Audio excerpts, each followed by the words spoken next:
everyone. Happy evening to one and all present here. I'm Sandhya from MTT.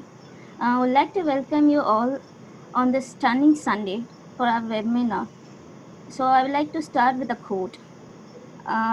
What really matters for success, character, happiness, and lifelong achievement is definite set of emotional skills. Your EQ, not just purely cognitive abilities that are measured by conventional IQ test. Said by Daniel Goleman. You may wonder who he is. So he is a famous author and science journalist. So yeah, you guys may wonder why this girl is just saying this quote here. That too in this evening. Yep, obviously I have a reason to recite this quote because this is related to our webinar topic today. So let us go on introducing this platform first. My Trusted Tutor is a marketplace for private tutors, academicians, school teachers, corporate trainers, and all kind of educational professionals. So our mission is to provide quality education easily and affordably available to all. So uh, till now, my trusted tutor has conducted and organized 72 plus webinars. Now we are working on recruitment process as well for the post related to teachers. So now let me introduce our speaker of the day, Uzma Charania, on the topic emotional intelligence and well-being of teachers. Our speaker, Uzma Charania, is a master's in commerce CA. She has a rich experience of 9 years in the teaching field. She is good. She's a gold medalist in CMA IMA teacher training. She believes in influencing a good teacher can never be erased, and emotional intelligent teacher can make a life truly positive and happy. And she currently owns an educational institute in Mumbai for CA, CMA, CS, IMA, UK for UK students, and commerce subjects to IGSE and IB students. So I now hand over the session to Uzma ma'am. Over to you, ma'am. Hello, good evening all. Thank you so much, Sandhya, for the wonderful introduction. All the attendees here, very good afternoon. Thank you so much for your time. Thank you for your attendance. Before we begin our seminar for today, I would take this opportunity to thank my trusted tutor, Sandhya, Rishabh, Radhika, whom I personally know. You all are doing a great job, giving us teachers this platform to come together, to share our knowledge, learn and to grow. It's a very big thing for us teachers. Thank you, my trusted tutor, for giving us this platform. Okay, so shall we begin for our topic, about our topic today? Right, dear attendees, today I have something to tell about emotional intelligence. Before I go about introducing the topic and talking about topic, I myself, when I talk to you, I am trying to be emotionally intelligent. And it is something that we can achieve. Some people are naturally emotionally intelligent. Some people can build it up. It is something which comes by practice. So when I talk to you now, I am also learning. This is a topic which I hold personally to my heart. This, I think, helps us teachers enable the growth of others, especially our students. Because we know, for being a teacher for the world, we are just teachers. Oh, she's just a teacher. We all know for our students, we are the hero. When I say that we are heroes for our students, we know we touch their lives. We touch the future. So, that note, let me introduce the topic. Before we go, there is something that I want you all to know. We all know what is an emotion. And we all feel it all time. Now that you're sitting in front of me, I am sitting in front of you. The emotion that I'm feeling is nervousness. I've been very nervous all this while. Sandhya knows I was losing it all. In a similar manner, we all go through these emotions. We feel anger, we feel fear, we feel sad, we feel happy. Now, this is the new face of emotion. This is how our students express emotions to us. This is how it is shown on the social media platform, on WhatsApp, in which we communicate. This is the new face of emotion. If Sandhya, could you please help me play a video? There's a short video that I would like all of you all to watch. Now, ma'am. Yes.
Yes, ma'am.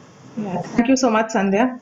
Now, Yes. having looked at emotions, I'm sure many of us could recognize, and since we are teachers, it somehow it inbuilts into us that we know what a student feels. We can make out from the facial expression. Today, when I talk about emotional intelligence, it is not about understanding what other facial expressions are. It is not understanding what the others feel. What is emotional intelligence? I talk about emotional intelligence. One second, my PPT is not working suddenly. Just a minute, sorry.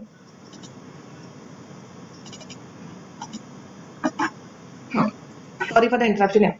When I talk about emotional intelligence, what is emotional intelligence? Like I said, it is not studying somebody else's emotion. It is not knowing what others feel. It is what you yourselves feel. Like Sandhya started saying of Daniel Goleman, he's the one who's contributed immensely in the field of emotional intelligence. This is what he has to say. It refers to the capacity for recognizing our own feelings and those of others, for motivating ourselves, and for managing emotions well in ourselves and in our relationship. So it is quite clear that when we talk about emotional intelligence, we have to dig deep into ourselves. It is understanding what we feel. It is understanding why we feel it in such a manner, and what importance do emotions play in our life. Going ahead, I term emotional intelligence as emotion, calling it as energy in motion. Because whatever we do, in any aspect of life, we are inclined by our emotions. We don't even feel it, we don't even realize, but we are inclined by our emotions. Ahead, it's about how you feel, not how others feel around you. When I say emotional intelligence is deep within myself, how am I feeling about it? It's not about what you are feeling, what somebody will think of me or what somebody would feel. It's about how you yourself feel about your own self. Knowledge of EI will help you identify what feels good and bad, how to change it.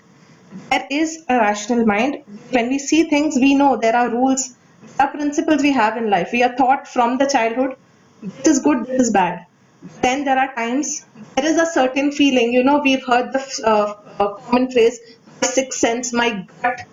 That is your gut.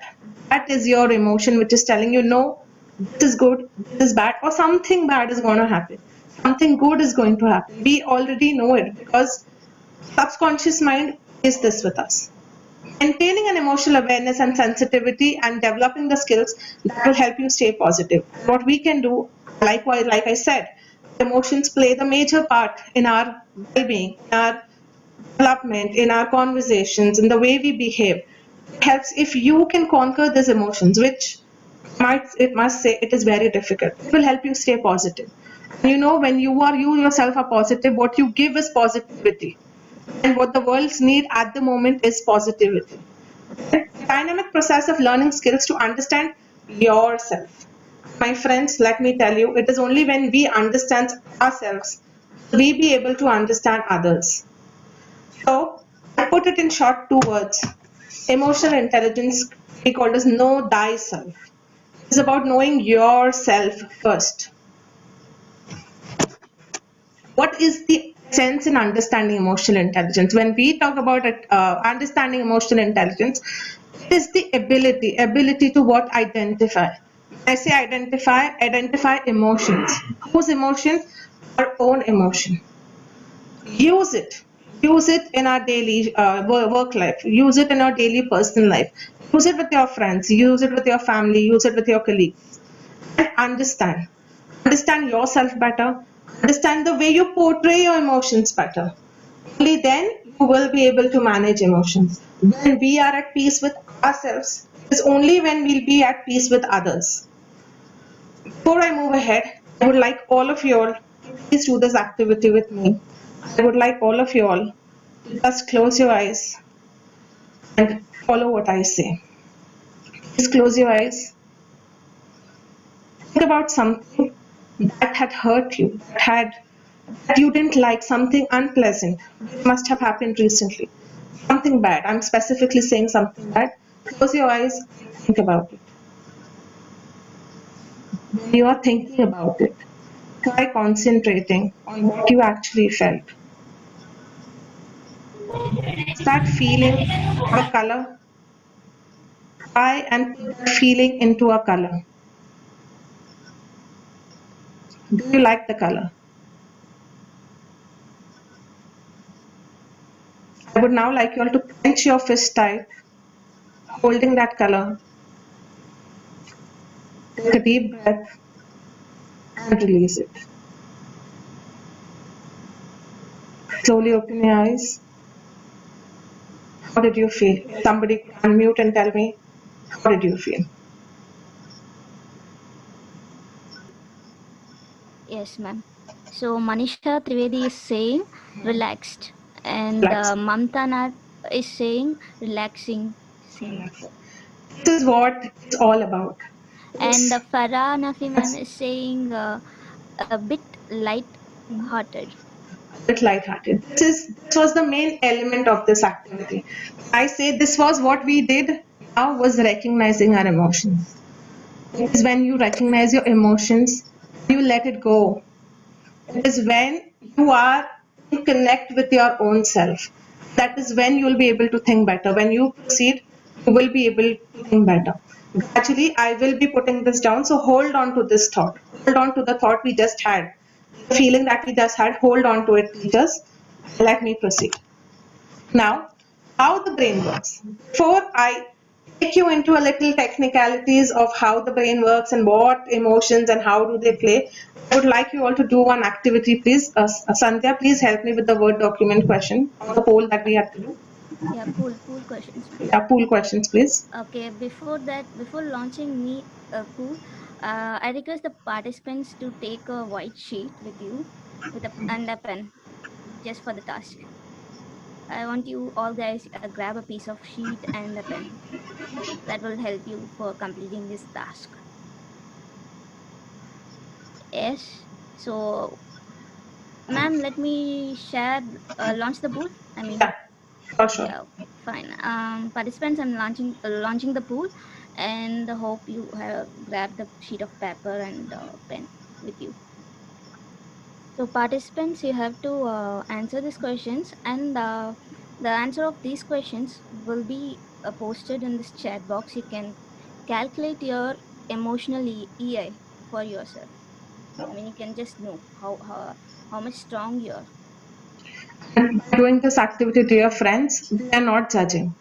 We are not here to judge who's more emotional intelligence, who's not. It is for your own understanding. For our own understanding, is that the activity is being done.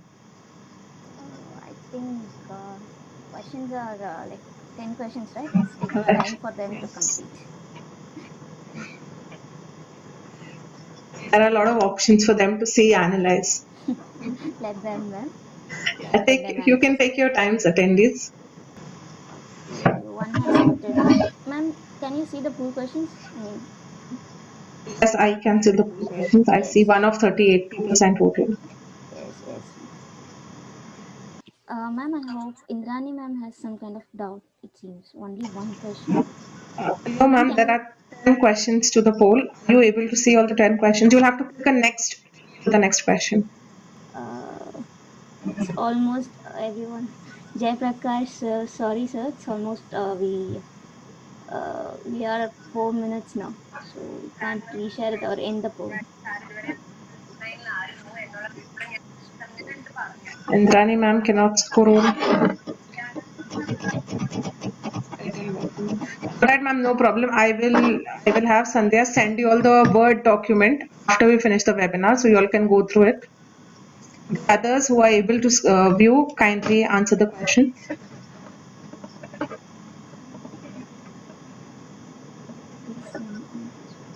Yes sir, we will.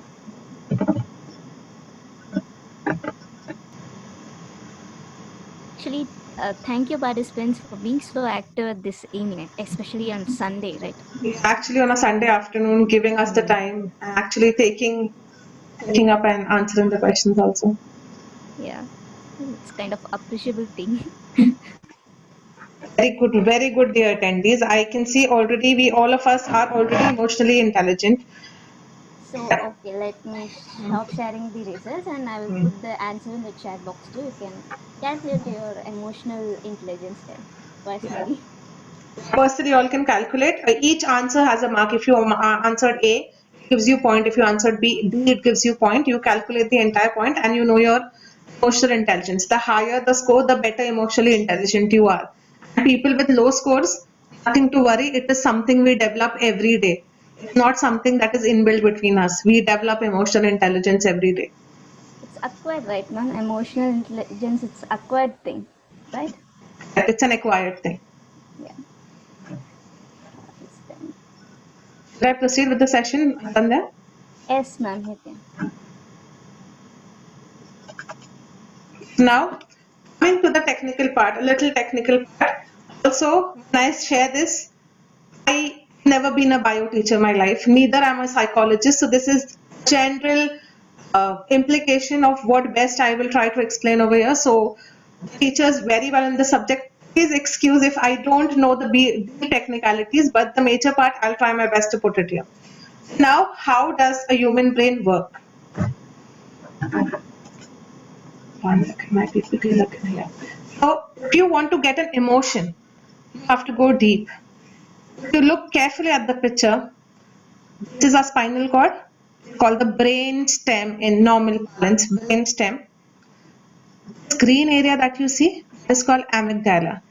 This green person over here is responsible for our emotions, is responsible for what we feel. Here, the frontal lobe that we can see over here, that is what is the rational part. That helps us solve problems. And let's see how this works. This area, green area, it controls almost major part of your brain. You must have heard the scientific term when we studied in school and when we teach also, responsiveness to stimuli. If there's something hot that you touch, you automatically take your hand behind. If something that is feels good, you automatically keep touching it. If you touch fur, you like it, you automatically keep touching it. So you don't take your hand away. Something that feels good, automatically you keep doing that action. If something is hot, you take your hand back. Why? Do we need time? Do we see, oh, this is hot, I should take my hand behind, then you take your hand behind? We don't do that. It's a simultaneous reaction, a responsiveness to stimuli. Who does that? This green part enables you. Like I'm breathing, when I'm talking to you, I know I'm supposed to breathe. You all are sitting and listening to me, you know you're supposed to breathe. Do you keep reminding yourself, breathe, breathe, breathe? We don't do that. That is something which comes naturally to us. Similarly, our emotions, they come naturally to us. You cannot control it, they just flow. The green part is that part which enables our emotion. This, in general sense, can be called a nut. When we talk about emotional intelligence, it's called a nut. You must have heard in Hindi when we say iska screw dhila hai, are you a nut? So they are talking about this nut. The saying has come from there, the nut. This is the nut in your brain which enables your other part to do something or not to do something. Moving ahead. It's funny that we let our nut run our lives. Like I said, nut, the amygdala, it's called the nut. This is the nut which helps us run our lives. Whatever we do, when we wake up in the morning, we say we woke up on the wrong side. The whole day we know how it goes. Why? It's because of this nut. I will also try explaining this to you with a funny brain fact, with a very good brain fact. The fight. Somebody says something to you, how could you say that to me? Or the flight feeling, you want to run away from something. It's triggered by this nut, the amygdala, and it only takes 30 milliseconds for it to function. It's like a spark. You know, when there's petrol and you just take matchstick, it lights up, it ignites. That is your amygdala. That is how quickly it responds. It only takes 30 milliseconds. However, rational brain, till the time it can reach an irrational brain, tell you to do something in a certain manner or to not do something in a certain manner, will take 250 milliseconds. So you can take this fist. See this fist? The brain is divided into two parts, the lower side and the upper side. This inside part, we say the amygdala is right here. Let's suppose the amygdala is right here. This is your rational brain. The fist. What happens when you are emotionally inclined? Let's take a look at the next slide. This is how they keep communicating. This is your emotional brain down right here, and this is your rational brain right here. They keep communicating. This brain tells and this brain responds, and that is how it functions. Your main decision making happens here in the frontal lobe, the rational brain that we call, which enables you to do something. If you are given with a problem, you think. Let's take a very simple example. You feel like eating chocolate. I want to eat something sweet. I want to eat chocolate. It is this lower brain which is indicating to you. It is giving a signal that I want to eat chocolate. It is only then your rational brain will think of a way of making yourself getting up to go get a chocolate for yourself and eat it. So that is how it works. The first function that happens, it happens here at the lower brain. Now what happens when there are a lot of emotions playing together? Somebody is shouting, somebody is yelling, or maybe you're crying, you're feeling like crying, you're sad, you had a fight with your best friend, you had a fight with your colleague, you felt embarrassed. What happens is your amygdala, like you can see in the picture, will stop listening to the rational brain. That is when the emotional outburst happen. Your brain will be dominated by your emotions. How could you say that to me? I will show you. These are our response. Like I said, if there's somebody who will just come randomly and just slap me and go, will I leave that person? I will not leave that person. I will go running behind him to slap him back. So this is when emotions were triggered. We all have this trigger button. It's called the emotional trigger. And when this happens, when your amygdala, when the nut in your brain is not ready to listen, it will stop conversing. It will dominate your entire brain. And this is what happens. Our fist is open. Earlier, rational brain was controlling the emotional brain. It was a closed fist. When your emotions take over, this is what happens. Rational brain will keep asking you to stop, not do something. We are so emotionally inclined, we will not listen to it. This is what happens. This is what happens with all of us. This is what happens with our students. As teachers, I say it is very essential for us to be like this, not like this. It's always better to be like this. Right? Only when think of a situation where you are not in a very good mood and something pushed your trigger button, something pushed your nut. Maybe times it just came out on your student. Someday when the student did not. I understand some students who are actually mischievous, who don't do something, and there are students, sometimes it is not their fault. We end up shouting. Why? Because we were this and not this.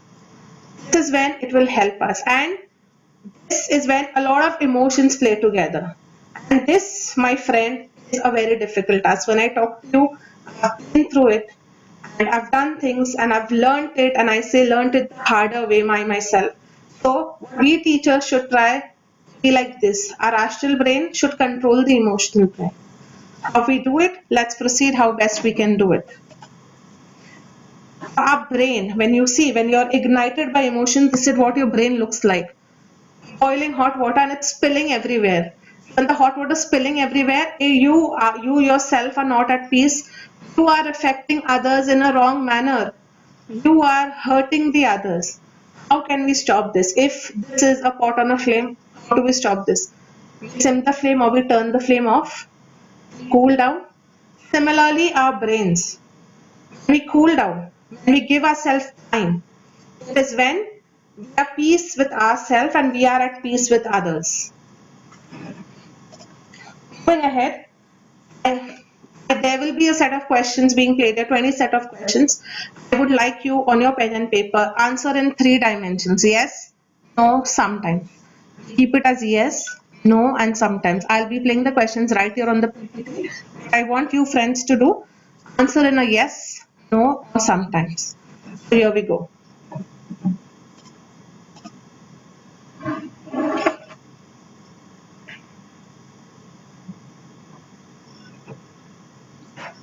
The minute you read the question, even on the piece of paper you write Y, N or S, that indicates Y, sometimes S, sometimes Y, yes, and N, no. I'm sure you all must have done answering the questions. Again, these were questions for your own understanding. If you answered a major yes, indicates a high emotional intelligence. Major yes, and sometimes you are still emotionally intelligent and you have a way to go.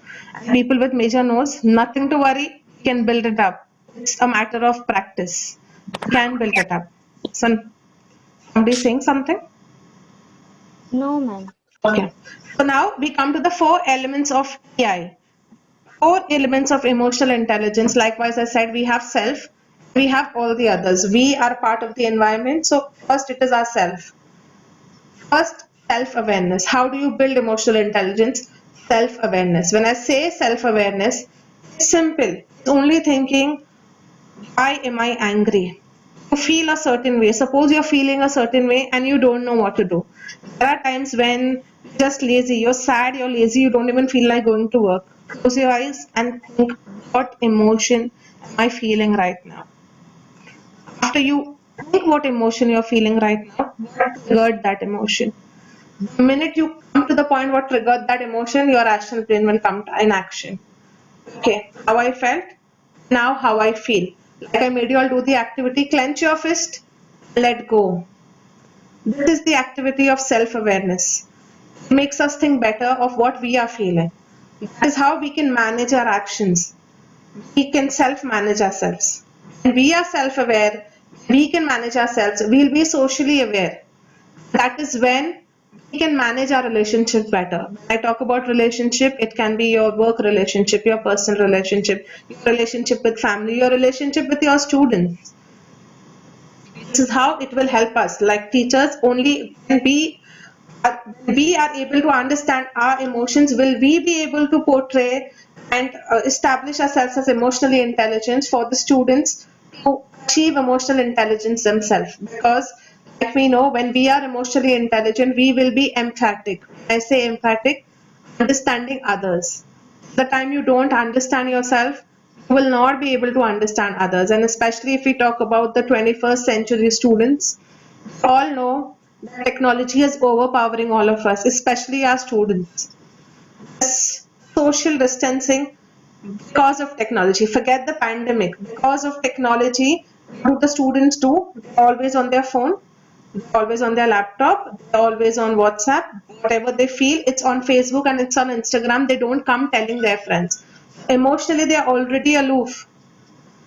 This is what is not helping them build their emotional intelligence. And we come across cases, the student is depressed, the student is not able to perform well. There's so many cases of suicide. It is because we are not helping emotional intelligence. And we as teachers have the main role in developing emotional intelligence in students. It is when we can teach this fifth theory. We ourselves understand the fifth theory. It is only once that you tell your students to understand this fifth theory. I'm telling you, my friends, it will work wonders. It's tried and tested. I assure you it's going to work wonders for your students. It is when they'll be able to analyze, sit back and analyze, and it will help help all of us do what? Nurture relationship. Be at peace with ourselves, be at peace with others. Guess what? The people who didn't score well or who had a low score, you can develop your emotional intelligence. You know how you can develop your emotional intelligence? It is you can establish your emotional intelligence. It's called 6-second rule. 6-second rule. The minute you feel about something, before I go ahead with this activity, I will tell you an example of a person whom we all know, all around the world know him. He is Mohandas Karamchand Gandhi, Mahatma Gandhi. He was an emotionally intelligent person. All know, we've been taught non-violence, and we all know, we've heard it go, somebody slaps you on one cheek, then the other cheek. Nobody of us will do it. Right now when I'm talking to you all, I would also not do it. I would give it back, slap the other person. Why could he do that? Why did he react in such a manner and giving him the other cheek, that you can slap me on this cheek? It was his emotional intelligence. In a similar manner, we also as individuals can develop emotional intelligence. And it's simple. It's the 6-second rule. The minute you feel something, the minute you feel something coming, and how do you know it's something is coming? There is going to be an outburst. Your breath. You will start breathing heavy.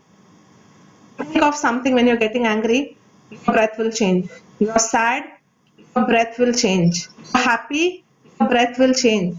Your breath. Why? This nut in your brain is triggering you, is pushing you. Aisa kaisa bola? How can you even listen to something like that? Is when you start breathing heavy, your rhythm of breath changes. Stop right there. Stop and breathe. The minute you stop and take a deep breath, you automatically neutralize yourself. Neutralize the situation. Why? If somebody is talking to you and if you're quiet, you'll also think, oh my God, what am I talking? Should I do this? It makes the other person also stop. You stop and breathe. And remember the 6-second rule. Close your eyes and think of anything that made you happy in that day.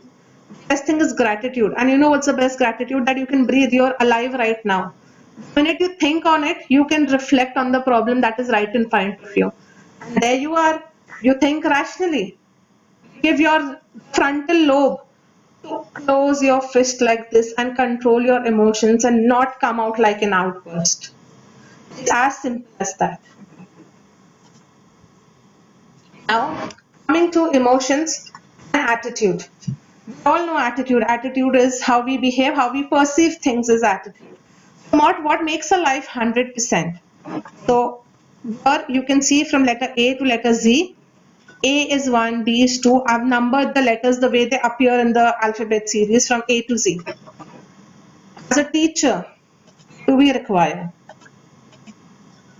Skills? That makes 82%. Knowledge, of course, knowledge. That makes 96%. You know what makes the 100%? It's the attitude. If you add up all of this, it's attitude. And you know what is the greater force behind this attitude? It is our emotions, which are 110%. They are the ones which will influence your attitude. They are the ones which will influence your knowledge. They are the ones which will influence your skill. My dear friends, if we are able to do this theory, if we are able to follow the 6-second rule, we will be able to better manage ourselves. Like I started that for our students, we are the hero, they idealize us. When they see us like this calm and composed, it is what they pick up from us. It is what they learn from us. It is when we are at peace with ourselves, we will be able to better understand what the students are trying to say, what difficulty they are going through, what is the other person actually trying to tell me, what the situation is and what am I looking at. If I look at it like this, it is only my emotions that are playing, but if I look at like this, it is my rational mind which is also controlling and telling me, okay, this is right, this is wrong. And this is the simple rule of emotional intelligence.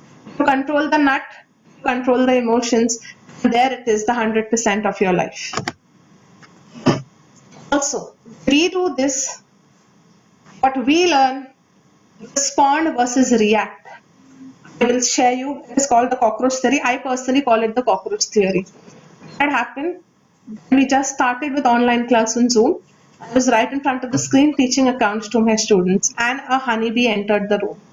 From the window, it came directly in, and I'm a person who's very scared of insects, be it cockroach, be it honeybee, be it a butterfly also.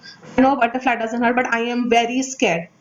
What happened, it just came, the honeybee came, I was right in front of my screen, and I started yelling. I started calling out to my brother and my mom that come kill it, come do something, I'm really scared.